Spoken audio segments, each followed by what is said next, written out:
l'Égypte a été éliminée par la RDC.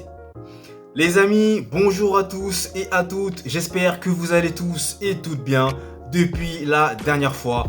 Moi, ça va super, comme à mon habitude. Aujourd'hui, on va s'arrêter pour parler du 8e de finale de la Coupe d'Afrique des Nations qui avait donc opposé les pharaons de l'Égypte aux léopards de la République démocratique du Congo avec un score final et réglementaire bien entendu de 1 but partout, puisque ça s'est ensuite poursuivi dans les prolongations qui n'a pu départager personne et enfin à la fâcheuse et la malheureuse séance des tirs au but. Mais avant ça les amis, on va revenir globalement dans le match. Donc on va commencer et on ne perd pas plus de temps. Déjà dans un premier temps les amis, pour parler un petit peu de l'Égypte, ils ont plutôt directement mis le tempo dans ce match-là. Donc ils avaient la possession du ballon, distribuaient pas mal d'opportunités. Et c'est vrai qu'ils ont plutôt bien commencé avec de l'intensité par rapport au match d'avant où ils laissaient un petit peu, je trouvais, l'adversaire jouer et eux se mettre en position de pouvoir attaquer dès lors qu'ils avaient l'opportunité. Là, c'est eux cette fois-ci qui ont inversé la tendance. Mais en face, ils avaient une belle équipe de la RDC qui, elle aussi, était bon dans le jeu et avait pas mal d'opportunités, notamment de la part d'un joueur qui a fait très mal aux Pharaons en première mi-temps, à savoir Meschack Elia, qui sera d'ailleurs le premier buteur de ce match sur une tête pleine de détermination qui permet donc à la RDC de mener 1-0.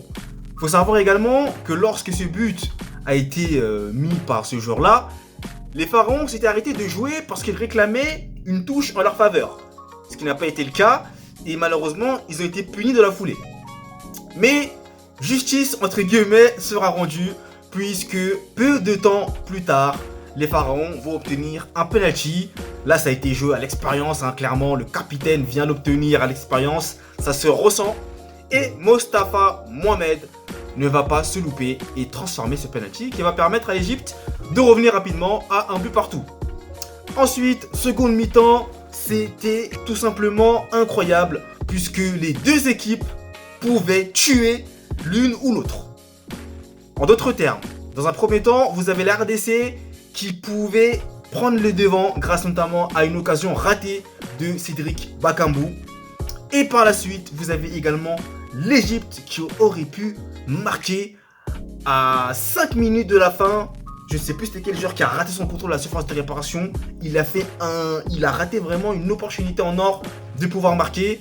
Mais malheureusement, les deux équipes ne vont pas pouvoir se départager. Et on va donc assister aux prolongations qui aussi ne départageront pas les deux équipes.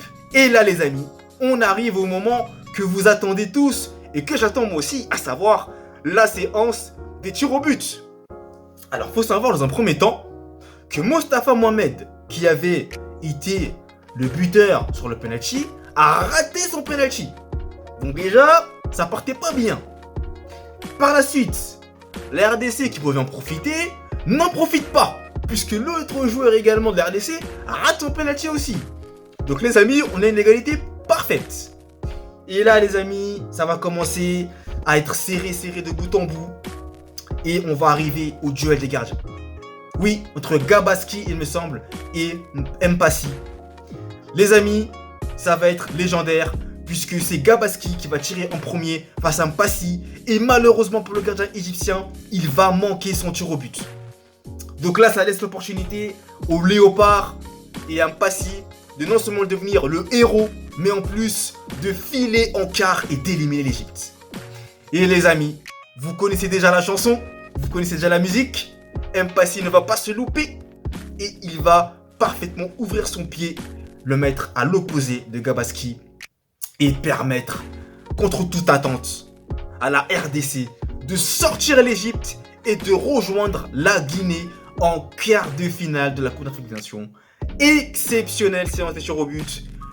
Les Pharaons, à mon avis, pour faire un petit retour, attendaient cette séance des tirs au but.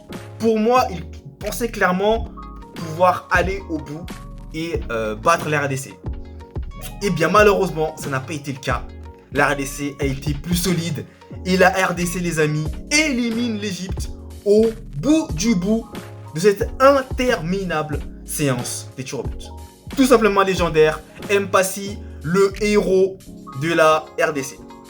En revanche, pour l'Égypte, malheureusement, c'est une énorme désillusion, éliminée dès les huitièmes de finale.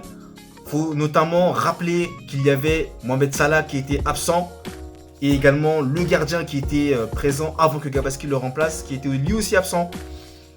Mohamed Salah, c'est vrai que c'est une absence majeure, hein, qu'on peut ne pas se priver, c'est clair. Maintenant, ça ne justifie en rien l'échec de l'Égypte, hein, bien entendu. Et c'est clair que cet échec-là, ça va quand même faire grincer des dents. Voilà, c'est quand même le septuple champion d'Afrique, faut pas l'oublier. Et c'est très très rare que l'Égypte se fasse sortir dès les huitièmes de finale. En conclusion les amis, la RDC a réalisé un exploit incroyable et surtout a posé problème à cette équipe égyptienne. Ça promet sérieusement à suivre cette équipe-là parce qu'elle est déjà en reconstruction et vu ce qu'ils ont proposé contre l'Égypte, honnêtement ça peut faire très mal. Hein. Donc à suivre, très embêtante, très offensive et effectivement très défensive également. Donc les amis, on va s'arrêter là, je pense avoir tout dit dans cette vidéo. Donc si vous l'appréciez, le petit j'aime, ça ferait extrêmement plaisir. Un j'aime pas si vous n'avez pas aimé. N'hésitez pas également à vous abonner à ma chaîne YouTube si vous appréciez le contenu. Ça me ferait extrêmement plaisir et je vous remercie infiniment pour le soutien. N'hésitez pas également à commenter et à me dire ce que vous avez pensé de cette séance interminable de tir au but.